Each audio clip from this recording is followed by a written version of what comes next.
Hello everyone, Cesar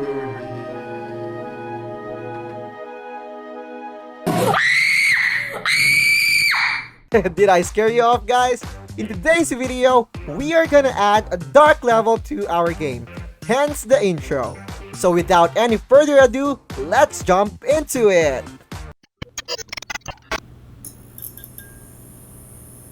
So I googled dark levels for image references, and with no luck, I googled game sewers and decided for dark sewer-like water for my game. So I made the new water material and changed it to a toxic green color.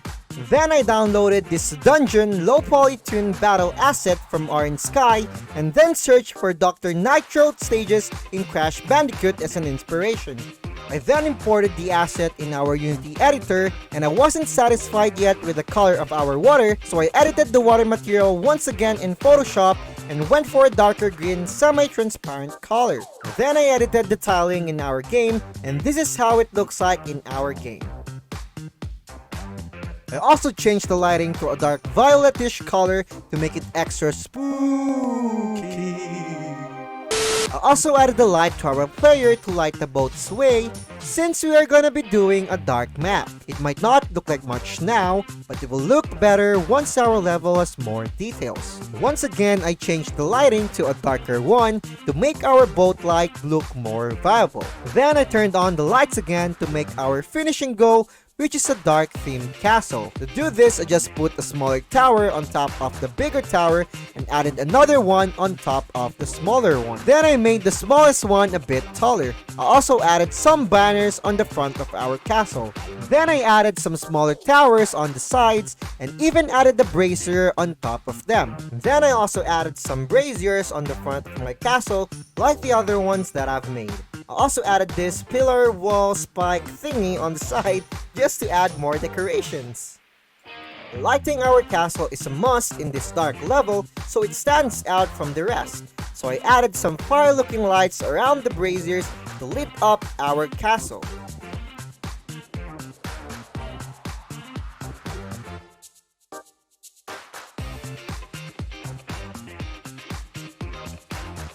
I also made some spiky mountains as a background and terrain for our castle, kinda like the ones you see in Dracula cartoons, like this. Now our castle looks like this.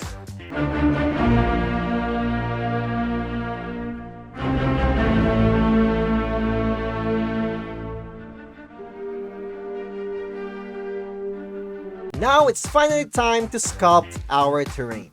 So I sculpted some pathway here starting from our castle using this pentagon-shaped brush, then also painted some textures to give color and depth to our terrain.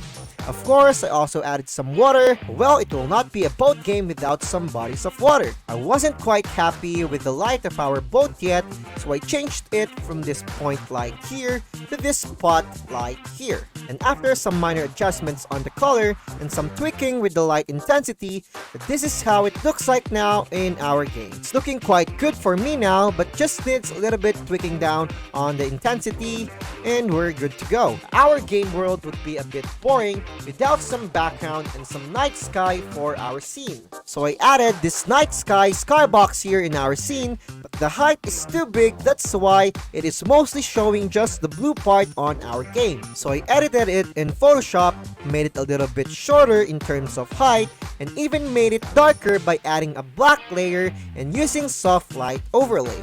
Then I added it in our game as a panoramic skybox and adjusted the rotation of the image a little bit. I also changed our light to something dark and blue. And this is what it looks like now in our game. What do you think? Looks nice. At least for me, it looks nice. Well, yeah, it looks nice and all, but I really still think that we should lower the intensity of the boat's light, and that's what I did, and now it looks like this. Now it looks really good.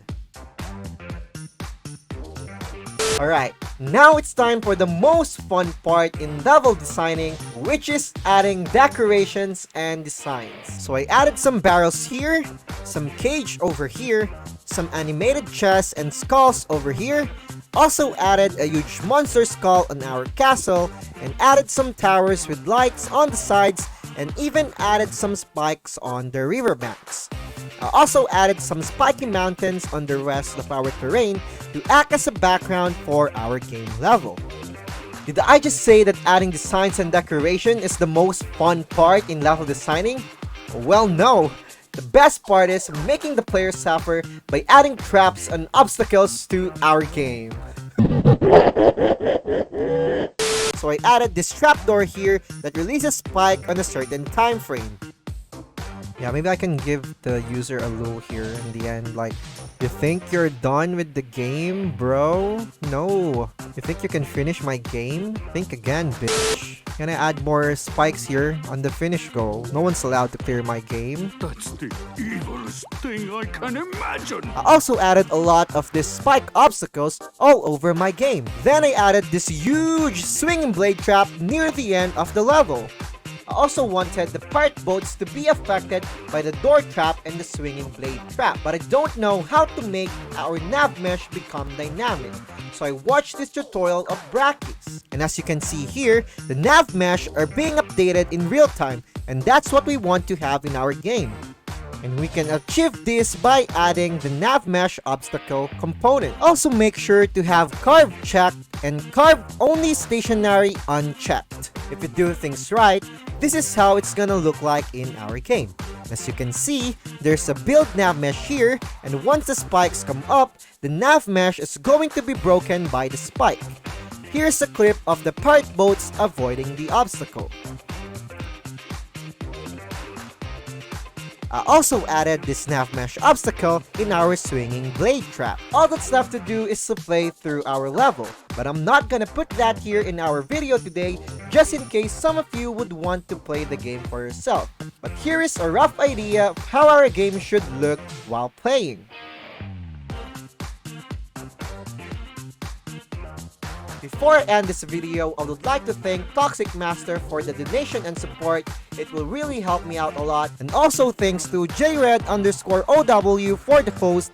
Make sure to check out his Twitch channel, twitch.tv/jred_OW. He streams Minecraft stuff over there. And if you like the video, make sure to hit that like button, subscribe, hit that notification bell. Also, please leave a comment down below. It will help me out a lot, especially with the YouTube algorithm. Also, check out my Twitch channel, twitch.tv/Cesner. I'm gonna be streaming there tomorrow, GMT+8, 9 AM time. We are gonna finish our game, add some audio and sound effects, and publish it on our itch.io page. So once again, thank you guys for watching. I'll see you guys again soon on my future videos. See ya!